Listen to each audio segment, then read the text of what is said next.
正义检察官调查当权正要被报复，被人从3000米高处扔下，意外获得阴间使者青睐，给了他重生机会，让他继续完成抓捕政要的使命。金希宇步步为营，成功走进赵太谢的圈子。而这一次，他亲自请求赵太谢逮捕金世勋，并将半岛银行的调查资料交给赵太谢以表忠心。赵太谢调查得知金希宇真正目的是想推举全石龟坐上检察总长位子后，不甘心被金希宇所利用，明知金世勋在背后搞小动作，仍然决定扶持金世勋为检察总长。希宇得知消息后并不意外，一切早就在他预料之中。随后，希宇联系黄真龙，把先前赵太谢让金希宇调查 JQ 建设常务，也就是金世勋儿子金永日的犯罪资料交给他，让他从旁煽动金正泽。普选之际，手握对手的把柄，多少都会有点用。其实他不知道的是，金希宇此次真正的目标正是这个大韩党主席金正泽。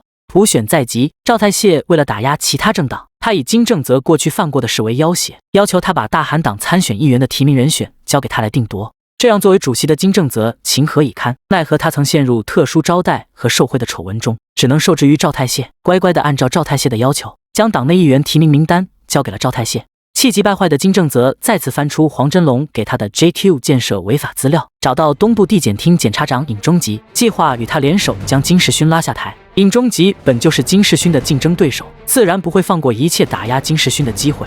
可金正则没有想到，赵太谢并不是真的要提名那些党代表，而是为了彻底除掉他这个政治对手。他将金正则选举舞弊的资料交给了金世勋，要他调查金正则。金世勋又将这个案子交给了金希宇。果然，一切都按照金希宇预计的方向发展。拥有上意识记忆的他，当然能够掌握先机。这时他才告诉黄真龙，他真正的目的就是要将贪腐的金正则拉下马，让正直的黄真龙坐上大韩党的主席之位。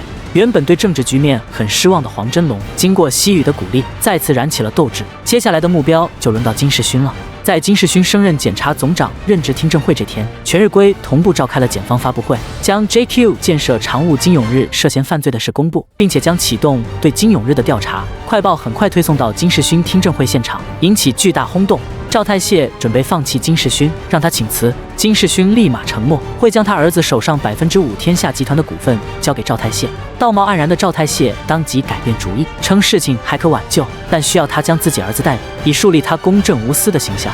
等他当上检察总长之后，再谋划其他事。没有退路的金世勋只好亲自下令，让金希宇逮捕了金永日。赵太谢又操纵舆论，挽回了金世勋的形象。可赵太谢没想到金希宇手上握有金世勋的杀手锏，他先是通过黄真龙爆料了金世勋当年包庇金山毒品案中巨议员的事，接着东部地检又发布检察通报，通告了金世勋的老婆利用 JQ 画廊洗钱逃税的行为。